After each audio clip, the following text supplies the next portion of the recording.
दोस्तों कहते हैं कि समय एक ऐसा दवा है जो बड़े से बड़े घाव को भी भर सकता है, लेकिन दुनिया में कुछ ऐसी चीजें भी होती हैं जो लोगों के दिल पे ऐसी छाप छोड़ जाती हैं कि जिनको भरने के लिए समय भी कम पड़ जाता है, क्योंकि कुछ हादसे ऐसे होते हैं जो हजारों साल तक इंसानों को भुगतने पड़ते हैं। वो दिसंबर 1984 ठंडी की वो रात, ये रात बाकी की रातों की तरह ही थी, लेकिन किसको पता था कि इस रात को भोपाल में तबाही आने वाली है। एक ऐसी तबाही जो वहाँ के लोगों को एक ऐसा जख्म दे जाएगा जिससे भरने में हजारों साल लग जाएंगे।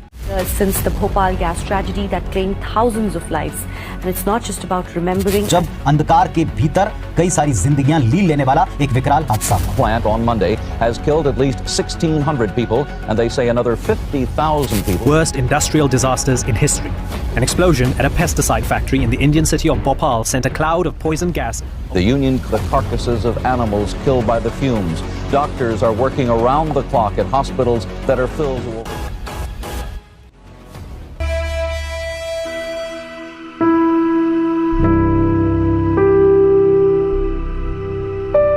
दोस्तों एक्चुअल में ये बात है साल 1969 की, जब एक इंसेक्टिसाइड यानी कि कीटनाशक बनाने वाली एक कंपनी ने भोपाल में अपना नया प्लांट खोला। इस प्लांट के खुलने के साथ साथ वहाँ के लोगों के चेहरे पर बहुत ही बड़ी खुशी आई थी, क्योंकि उस समय वहाँ के लोगों को जिस चीज की जरूरत थी वो थी नौकरी की। बट किसको पता था कि ये कीटनाशक बनाने वाली कंपनी वहाँ के लोगों की जिंदगी ही खत्म कर देगी। इस कंपनी का नाम था यूनियन कार्बाइड और इंडिया में इसे UCIL के नाम से जाना जाता था। भोपाल में इस कंपनी के द्वारा एक स्पेशल कीटनाशक को प्रोड्यूस किया जाता था। इसका नाम था सेविन।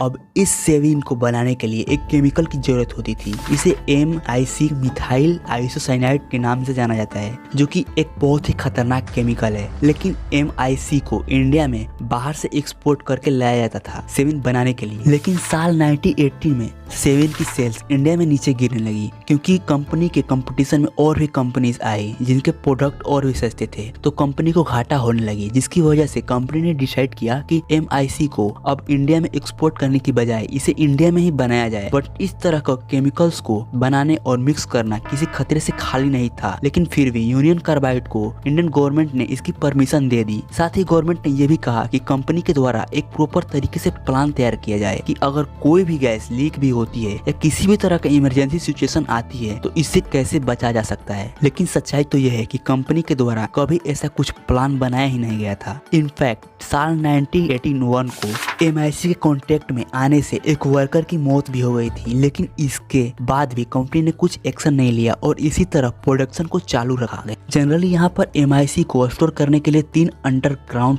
टैंक्स थे, जिनमें से 2 टैंक्स में MIC को केवल 60% तक स्टोर करने का प्रोडिक्शन था, और जो तीसरा टैंक था उसको इमरजेंसी के लिए रखा गया था, क्योंकि MIC को अगर पानी में कांटेक्ट में लाया जाए तो एक बहुत ही खतरनाक रिएक्शन होता है और पॉइजनस गैस रिलीज होती है। यहाँ पर हर टैंक में 2 पाइप लगी थी, जिनमें से पहला पाइप पॉइजनस गैस को बाहर निकाल के जला देता था और दूसरे पाइप का काम था टैंक्स के अंदर प्रेशर को मेंटेन रखने के लिए नाइट्रोजन डालना, और डेली वर्कर्स के द्वारा इन पाइपों को साफ भी किया जाता था।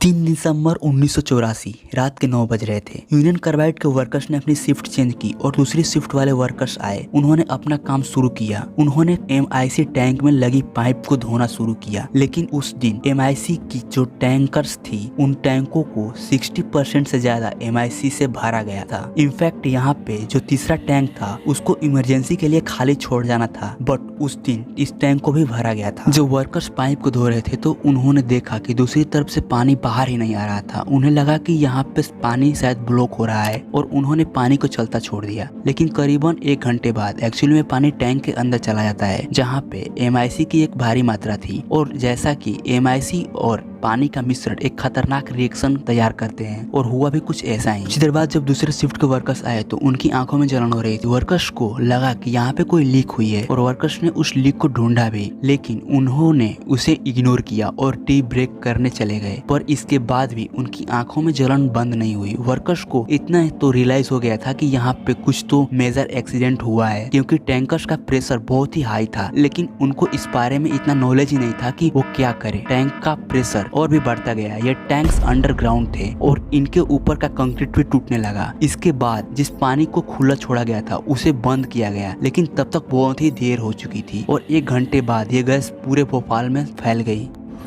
थोड़े ही देर बाद भगदड़ मच जाता है, लोगों को सांस लेने में तकलीफ होने लगती है। कुछ लोग बताते हैं कि इस गैस की स्मेल ऐसी थी जैसे कि मिर्च जल रही हो। लोगों को समझ ही नहीं आ रहा था कि आखिर हुआ क्या है। बाकी लोगों को हॉस्पिटल ले जाया गया था, लेकिन डॉक्टर्स को पता ही नहीं चल रहा था कि आखिर ये कौन सी बीमारी है। इनमें से ज्यादातर लोग वो थे जो प्लांट के आसपास रहते थे। इस रात पूरा भोपाल शहर चीख रहा था। एक रात में वहाँ के लोगों ने सब कुछ खो दिया। पूरे शहर में चारों तरफ जानवरों और इंसानों की लाशें फैली हुई थी। उस दिन पूरा इंडिया कांप उठा था। हजारों लोगों की मौत एक रात में हो गई और लाखों लोगों के अंदर वो जहर घुस गया था जो कि उनके डीएनए को ब्रेक करके उनकी आने वाली पीढ़ी को भी इन्फेक्ट किया।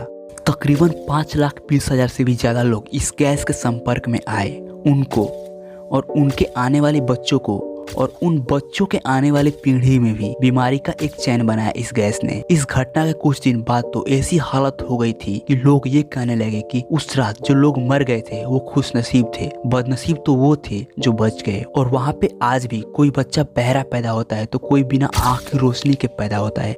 साल 1989 में यूनियन कार्बाइड के चेयरमैन वॉरेन एंडरसन ने इंडियन गवर्नमेंट को $470 मिलियन यानी कि तकरीबन 700 करोड़ रुपए मुआवजे के तौर पे दिया। लेकिन सवाल ये है कि 700 करोड़ रुपए से उन लोगों के डीएनए को रिपेयर किया जा सकता है या नहीं। आज तक भोपाल के उन लोगों को इंसाफ नहीं मिला। अगर ये वीडियो आपको अच्छी लगी हो तो एक बार हमारे चैनल को जरूर चेकआउट कर ले। जय हिंद।